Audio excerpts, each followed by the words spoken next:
Mesdames, Messieurs, bonjour. Très heureux de vous retrouver ici en direct du Salon de l'Agriculture pour notre émission Nouveau Monde. L'agriculture avec ou sans agriculteurs, c'est le thème de ce débat. Et pour en débattre, j'accueille Christiane Lambert. Bonjour. Bonjour. Présidente de la FNSEA pour quelques semaines encore.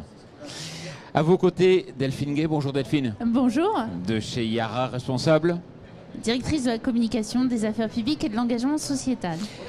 À ma gauche, Elie Fougier, sociologue, politologue Bonjour. même, Oui, je oui. dirais, Bonjour. qui va porter un regard et une analyse sur le thème que l'on va avoir. Et puis j'ai le plaisir d'accueillir François Purseigle. Bonjour. Qui a écrit ce bouquin qui fait beaucoup de bruit, dont le thème d'ailleurs rappelle un peu le titre de l'émission. Une agriculture sans agriculteurs, le modèle familial, c'est fini. C'est un peu plus compliqué que ça. Ah. Ce que l'on peut dire, c'est que l'essentiel des fermes françaises sont de type familial pour des raisons capitalistiques. Malgré tout, ce qu'on observe, c'est une fragilisation de ce qu'on a appelé le modèle de l'agriculture conjugale, qui s'efface depuis pas mal de temps, mais qui aujourd'hui en fait représente plus que 18% en fait des exploitations françaises, avec des exploitations qui sont plutôt gérées par des hommes seuls avec des salariés ou sur des formes associatives nouvelles. Et il nous apparaissait important, sociologiquement, d'expliquer que finalement, l'agriculture française, du moins ses entreprises, se banalisaient. C'est-à-dire qu'elles étaient portées par d'autres catégories d'actifs. Et il fallait peut-être l'admettre pour mieux l'accompagner. C'est-à-dire, plutôt que de vivre constamment dans un mythe ou dans un idéal qui est beaucoup plus fragilisé aujourd'hui, il était important de reconsidérer des actifs agricoles qui vont faire le travail et qui font déjà le travail autrement. Et on assigne très souvent les agriculteurs à des fonctions, des façons de vivre qu'ils n'ont plus forcément aujourd'hui, tout simplement parce qu'ils aspirent aussi à construire ou à réarticuler projet de famille, projet de vie. Donc c'était aussi ce qu'on voulait signifier, c'est-à-dire expliquer que l'agriculture était portée par d'autres visages de la production agricole. Et puis c'était aussi pour nous l'occasion d'expliquer que finalement beaucoup de Français s'emparaient de la question agricole. Une agriculture sans agriculteurs, c'est un débat agricole qui fait l'objet aussi d'une saisie par d'autres que des agriculteurs. Et c'est ce qui crée aussi parfois des malaises, des conflits d'usage, des controverses. Et c'était intéressant de constater qu'au moment même où finalement il n'y avait jamais eu aussi peu de chefs d'exploitation en France, parce que ce qu'on signifie aussi dans le livre, c'est de dire on a une figure de l'agriculteur qui est celle du chef d'exploitation qui s'efface beaucoup plus rapidement que les autres actifs. Et au moment même où cette population s'efface et entre définitivement en minorité, d'autres acteurs font de la question agricole, ou du moins s'emparent de la question agricole, alors qu'ils sont souvent amnésiques de la période de modernisation, de ce pourquoi les agriculteurs travaillent. Et c'était important pour nous de souligner ces paradoxes. On n'a jamais eu aussi peu d'agriculteurs en France, et par contre la plupart des Français ont un discours, se pensent légitimes pour parler d'agriculture, alors qu'ils sont de moins en moins issus de ces mondes-là. Voilà un peu les paradoxes qu'on voulait souligner. Au-delà du titre provocateur, il s'agissait pour nous de dire finalement le visage du producteur agricole change, et il est important quand même de l'admettre. On peut regretter certaines ruptures, mais en soi ça ouvre de belles perspectives pour repenser l'agriculture. Bien sûr. Christian Lambert, en agriculture, on a besoin de plus en plus de capitaux, donc la structure familiale ne va pas plus pouvoir porter à l'avenir ses besoins. Je crois qu'il y a en France beaucoup de nostalgie derrière le mot agriculture familiale. Déjà, quand j'étais présidente du CNJA il y a 25 ans, nous n'étions que 3 agriculteurs ou agricultrices au sein d'un bureau de 15 à travailler en couple.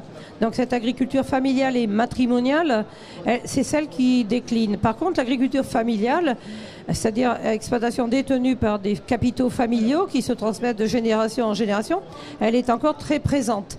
Alors très souvent dans l'inconscient ou le subconscient ou dans le rêve de certains, c'est une petite agriculture familiale, alors que ça peut être une grande taille d'exploitation dans différents domaines, d'ailleurs, tant en grande culture qu'en élevage ou qu'en arboriculture, parce qu'en France, la taille est souvent débattue. Mais ce qui change, par contre, c'est l'arrivée de nouveaux jeunes, vous l'avez très bien décrit, jeunes ou moins jeunes, d'ailleurs aussi pas mal de cadras qui veulent changer de métier, qui veulent un métier de sens, un métier de création, un métier où on n'a pas une hiérarchie N+3, +4, +5, voire +11, j'ai entendu ces derniers temps. Et donc, un métier d'initiative et un métier qui finalement a une certaine permanence dans sa mission, qui est la production d'alimentation, qui se double aujourd'hui d'autres fonctions, notamment en raison des problématiques territoriales très différentes d'un département à l'autre. Quand on est dans le Cantal ou dans le Maine-et-Loire, on n'a pas les mêmes contraintes environnementales. Quand on est dans le Var, en bord de mer, ou quand on est en plein cœur de la Corrèze, on n'a pas les mêmes problématiques. Et ça fait aussi un certain nombre de changements. Et puis, derrière le titre, une agriculture sans agriculteurs, c'est que c'est aussi plus souvent des agriculteurs, chefs d'exploitation, avec 1, 2, 3, 4 salariés. J'ai vu hier un couple d'agriculteurs en bio, maraîchers, dans les Côtes-d'Armor, qui ont 11 salariés. Et donc, parfois aussi, je crois que la France est trop caricaturale, c'est dual, c'est gros, petit, familial, pas familial, industriel, etc. Ça casse un peu les codes et en cela, c'est bien. Puis la grande nouveauté, c'est l'arrivée de plus nombreuses femmes, puisque l'année dernière, on a eu 32% d'installations de jeunes femmes. Donc cette féminisation qui amène aussi plutôt vers des exploitations avec transformation des produits ou accueil, et quelque chose aussi qui relook l'agriculture. Donc Christiane, dans le futur, c'est quoi? La diversité, c'est ça le mot-clé, ou il faut accepter l'idée qu'on aura des fermes plus grandes? Alors, c'est déjà une très très grande diversité. Au pays des 1000 fromages, il y a 1000 modèles. Et selon la région dans laquelle on est. La taille veut tout dire et rien dire. Si vous avez des exploitations de 300 vaches et qu'il y a 4 agriculteurs en grec pour faire le boulot, où est le problème? Au contraire, c'est plutôt mieux parce qu'ils peuvent avoir un week-end sur 2 ou un week-end sur 3, qui est un facteur aussi d'attractivité ou de rejet en matière d'élevage. On voit qu'en élevage aujourd'hui, et j'étais sur la région Bretagne, il y a un débat justement sur la transmission des exploitations qui inquiète beaucoup. En élevage, on perd des agriculteurs. Aussi parce que quand on est en grec à 2, comme mon mari et moi, eh bien on est de garde tous les week-ends finalement. Donc ça, la jeune génération elle ne l'acceptera pas. Il faut que nous, parents, nous l'acceptions. Et donc, il faut aussi accepter des modèles qui sont différents. Des jeunes qui quittent la ferme à 6h30 le soir, à 18h30, parce qu'il faut aller récupérer les enfants à l'école ou à la garderie, et qui sont organisés pour faire le boulot avant. Voilà, avant, il y avait une adéquation de lieu de travail, lieu d'habitation. C'est moins le cas aujourd'hui. Il y avait une similitude de métier. C'est moins le cas aujourd'hui. Et ces changements, ils sont lourds. Donc, loin de porter des jugements, cette diversité, elle est déjà en marche. Elle s'amplifie plus qu'autre chose. Qu'est-ce qui est le plus important? La réussite personnelle, professionnelle. Bon, en agriculture, il y a des jugements, mais même pas qu'en agriculture. Le regard des autres pèse parfois beaucoup. L'important, c'est que les gens qui travaillent dans ce métier s'y épanouissent, restent durs et trouvent leur voie à eux. On a cette chance d'avoir la diversité de parcours. Delphine Gay, quel regard vous portez sur cette évolution? Moi, j'aimerais repartir du titre de ce livre que j'ai lu. Comme vous le savez tous, je pense vraiment, et je le répète à chaque fois, mais un pays sans agriculteurs est un pays qui se meurt. Ça, je pense qu'on partage ce constat. Christiane parlait de fonctions multiples. Et je pense qu'il faut revenir sur cette capacité qu'ont nos agriculteurs français aujourd'hui. On parle de chefs d'exploitation, mais pour moi, je les considère un peu comme le président de mon entreprise. C'est-à-dire qu'ils ont de multi-compétences et ce sont de vrais managers d'équipe. Ils s'entourent des meilleurs. Alors, on a une démarche filière en France, je pense à la fois aux experts, aux conseillers des coopérations agricoles, aux conseillers des chambres d'agriculture, aux conseillers de nos industries, je pense aux industries des engrais. Mais aujourd'hui, voilà, je pense qu'il faut parler compétences et plus formation. Et il y a un projet de loi qui va bientôt rentrer en discussion, dans lequel, malheureusement, on a réintroduit le titre formation. Et je pense qu'il faut plutôt avoir une approche compétences. Et c'est vrai, ça fait 25 ans qu'on voit ces acteurs qui innovent. On est quand même le secteur qui intègre le plus rapidement toutes ces innovations scientifiques, technologiques. Et on ne peut plus demander à un agriculteur aujourd'hui d'être un Léonard de Vinci. Non, c'est fini. Le multi-compétence dans un seul homme n'existe plus, ou dans une seule femme. Et je pense que nous, notre rôle en tant qu'industriels, et d'ailleurs toute la semaine au salon, nous avons des agriculteurs qui viennent parler à nos côtés avec nous de ces innovations que nous leur proposons. Et il faut que cette démarche filière d'accompagnement, d'expertise apportée aux agriculteurs, c'est ça le grand changement. C'est-à-dire qu'un agriculteur et une agricultrice aujourd'hui doivent s'entourer des meilleurs experts que nous avons heureusement aujourd'hui, que ce soit dans nos COP, dans nos chambres d'agriculture. Nos experts agronomiques de nos industries sont là justement pour apporter ces compétences, et c'est l'agricultrice et l'agriculteur qui au final font que toutes ces compétences et ces expertises produisent aujourd'hui une agriculture de qualité qui permet de nous nourrir. Malgré tout, pour bien s'entourer, il faut quand même avoir un minimum de compétences. Et la compétence, on l'acquiert par la formation initiale ou continue, la formation tout au long de la vie. Mais pour discuter, être en vis-à-vis intelligent et dont on tire quelque chose d'un conseiller de gestion, d'un banquier, etc., c'est pas mal d'avoir quand même un tronc commun. Moi, je vois dans mon organisation ceux qui ont une formation initiale solide, ceux qui ont une formation initiale moins solide. Bien sûr, il y a l'acquisition tout au long de la vie, mais malgré tout, et pour être son propre chef et rester maître chez soi, si on peut dire, c'est quand même pas mal d'avoir un minimum de connaissances. Et ce qui manque le plus peut-être dans la formation des agriculteurs, c'est les qualités de gestionnaire. On a aujourd'hui des aléas de plus en plus nombreux, des aléas économiques qui font qu'on peut avoir des cours très élevés, puis des effondrements, des aléas climatiques, une certaine instabilité qui s'invite. Faut savoir rester zen, prendre du recul, être en capacité de décortiquer tous les éléments de son compte d'exploitation générale. Et ça, malgré tout, il y a quand même un minimum d'apprentissage. J'en vois trop qui ne maîtrisent pas et qui, du coup, sont vite dépossédés de leurs propres décisions. Eddy Fougier, vous avez un regard extérieur. Est-ce que le monde agricole fait preuve de réalisme? Est-ce que quand vous l'observez, c'est vrai que le livre de François Purseigle a secoué le monde agricole. Et que moi, quand je rencontre les agriculteurs, ils me disent avec le défi démographique qu'on a devant, il va y avoir des concentrations et on va aller vers l'agriculture de firme. C'est ce qu'on me dit, c'est pas forcément la réalité. Est-ce que vous pensez que, justement, le monde agricole est capable de voir les évolutions? Alors, moi, j'aurais quelques remarques à faire sur ce qui vient d'être dit. Moi, effectivement, je reprends le terme de François qui parle d'assignation et puis ce qu'a dit Christiane Lambert sur cette idée de nostalgie. C'est-à-dire que d'un côté, du côté de la société, qu'on le veuille ou pas, on a du mal à accepter le fait qu'un agriculteur soit un acteur économique comme un autre. Et c'est ça que je pense qu'au-delà du titre, et je pense que ce qui suscite le plus d'interrogations, c'est le fait que, effectivement, un chef d'entreprise, un chef d'exploitation, c'est un chef d'entreprise comme une autre, avec des coûts de production, avec la nécessité de faire des bénéfices, avec différentes contraintes. Et ça, on a du mal à l'accepter parce qu'on a une image nostalgique, comme le disait bien Christiane Lambert, de ce qu'est l'agriculture.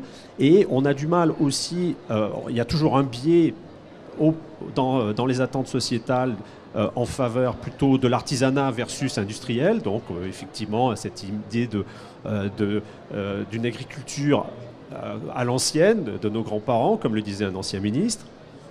On a cette vision assez péjorative de ce qui est la transformation industrielle et on a effectivement cette vision extrêmement nostalgique qui ne correspond pas au monde d'aujourd'hui. Donc c'est pour ça que la notion de réalisme, c'est déjà dans la perception que la société doit avoir de l'agriculture. Ça, c'est le premier aspect. Et de l'autre côté, effectivement, tous les processus de transformation qui se déroulent actuellement et qui ont été bien décrits dans cet ouvrage, ça génère, ça conforte cette crise un peu existentielle que vit le monde agricole depuis quelques années, que ce soit effectivement cette crise de l'agriculture familiale, quel que soit le contenu qu'on va mettre derrière cette notion, ou, mettons les pieds dans le plat, la crise aussi du mode de production conventionnel. On voit bien en ce moment, avec tous les débats, avec toutes les manifestations qui se sont déroulées, qu'il y a un certain nombre, en termes réglementaires ou en termes d'acceptation sociale, un certain nombre d'éléments qui ne sont plus nécessairement aussi bien acceptés qu'auparavant, que ce soit du côté des phytos ou du côté de l'élevage intensif. Donc on voit bien que il y a une crise existentielle avec je pense que ce qui a choqué dans ce titre, c'est pas uniquement est-ce qu'il y aura une agriculture sans les agriculteurs, mais est-ce qu'il y a encore une agriculture? C'est ça, d'un certain point de vue, avec cette inquiétude légitime que peuvent avoir les betteraviers, qui, effectivement, suite à la décision prise par la Cour de justice des communautés européennes, de l'Union européenne, se pose la question de savoir s'ils vont continuer à pouvoir produire.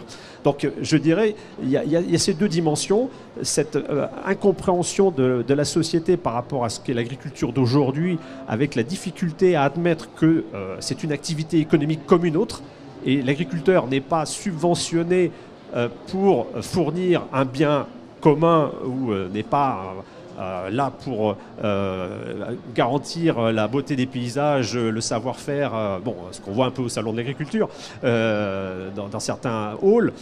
Et de l'autre côté, il y a effectivement cette idée cette crainte que l'agriculture telle qu'on la connaissait auparavant, du côté des producteurs, ne soit plus nécessairement celle que l'on va avoir demain. Je voudrais juste revenir sur et nuancer peut-être ce que vous évoquiez sur ce basculement. Je ne pense pas qu'on assiste à un basculement. Les agricultures françaises ne vont pas devenir des agricultures portées uniquement par des projets de type industriel ou de grande taille. Je pense que les agriculteurs de taille moyenne ou de petite taille sont amenés par contre à coexister avec d'autres formes d'entreprises. L'agriculture française, elle est à la fois artisanale, commerciale, patrimoniale et parfois industrielle. Voilà. Il faut admettre que finalement, l'adjectif d'agricole ne permet pas complètement de tout caractériser d'une entreprise et d'une exploitation agricole. Et aujourd'hui, on voit bien que les stratégies, elles sont multiples. C'est ce qu'on voulait justement signifier à travers cet ouvrage, en disant, face aux défis qui sont ceux des exploitants, de leurs familles, des défis en termes de renouvellement des actifs, des défis autour du changement climatique, il y a une réorientation des objectifs. C'est-à-dire que finalement, un chef d'exploitation, c'est un chef d'entreprise qui va décider parfois de s'associer avec son voisin et donc de créer des fermes qu'il faudra admettre aussi dans le paysage, des fermes qui relèvent d'une mutualisation d'outils. On va faire appel à des salariés, si on peut en embaucher. On va faire appel à des sous-traitants, si on a envie de ne pas tout faire. Parce que tout simplement, on ne peut pas tout faire ou on ne veut pas tout faire. Bref, finalement, on est face à des chefs d'entreprise qui réorientent leurs objectifs en fonction des moyens qui sont les leurs face à l'effacement de la population des actifs familiaux. C'est aussi en substance qu'on voulait signifier. Voilà. Non pas un basculement, mais une transformation, une recomposition. Christiane Lambert. Oui, là nous sommes entre spécialistes et c'est bien de l'aborder ainsi. C'est vrai que dans les grands médias et en ce moment, au moment du salon de l'agriculture, pour eux, l'agriculture, c'est la grande ferme céréalière du centre de la France ou la petite exploitation laitière de Bretagne ou l'exploitation viande bovine du Massif central. Il y a des raccourcis terribles, alors que la France se caractérise par cette très très grande diversité. Et c'est toute la difficulté d'une représentation uniforme, trop souvent présentée, les gros céréaliers et les petits éleveurs, alors que moi je connais des petits céréaliers et des gros éleveurs. Donc il faut casser ces codes-là aussi. On a des viticulteurs qui ont des situations très différentes, des horticulteurs qui eux n'ont aucune protection de marché, aucune aide de quoi que ce soit. Donc on a des gens qui déjà aujourd'hui sont complètement exposés au marché, d'autres moins. Et cette réalité-là, nous la connaissons, elle est très difficile à faire partager à l'opinion publique qui veut parler vite d'agriculture en disant et donc vous devez changer de modèle. Ça veut tout dire et rien dire. Quand vous connaissez le Finistère, quand vous connaissez l'Eure-et-Loire, où il y a 94% de producteurs de grandes cultures, puis vous allez dans la Nièvre où les exploitations font plutôt 250 hectares, alors que les exploitations d'élevage à 100 km de là sont beaucoup plus petites. Vous descendez en Ardèche, dans la Drôme, vous allez dans le Var, c'est la vigne, etc. Enfin, cette mosaïque d'exploitation agricole française, elle se caractérise par une très grande diversité.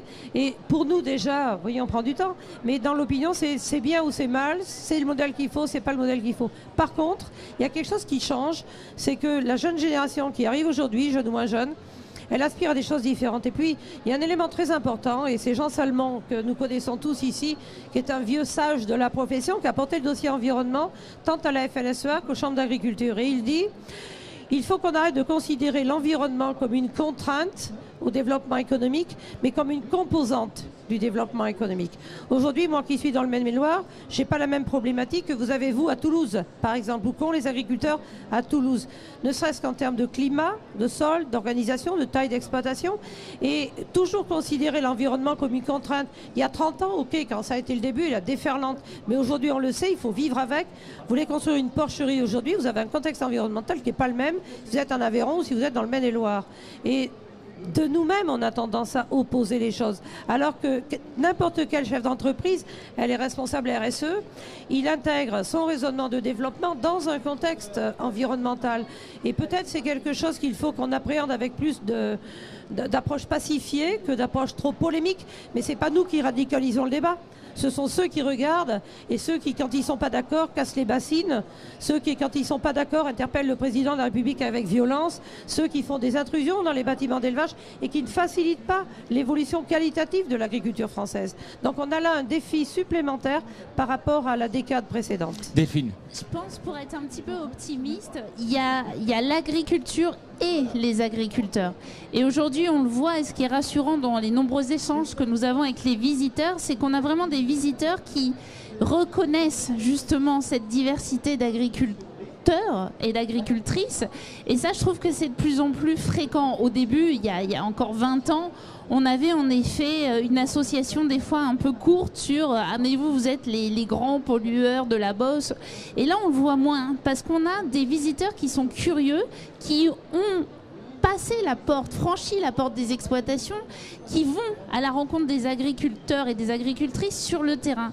C'est vrai qu'on a encore peut-être trop souvent des raccourcis qui peuvent être faits par quelques médias, des médias notamment. Mais voilà, il y a ce côté positif de la nouvelle génération qui, je pense, enfin se sont rendus compte de cette diversité des agriculteurs et des agricultrices, et on sort de cette opposition, je pense, entre agriculture.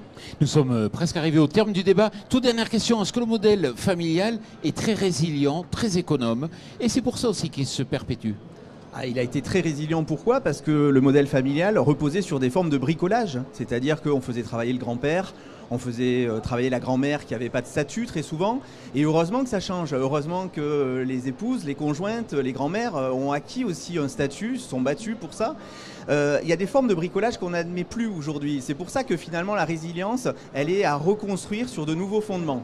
Et ces fondements, ça passe par un recours à d'autres types de main-d'œuvre aussi. Et donc cette résilience d'hier, elle est à repenser aujourd'hui.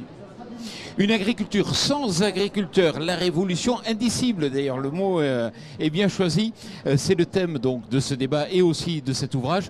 Christian Lambert, Delphine Gay, Eddy Fougier et François Purseigle, merci beaucoup et merci à vous.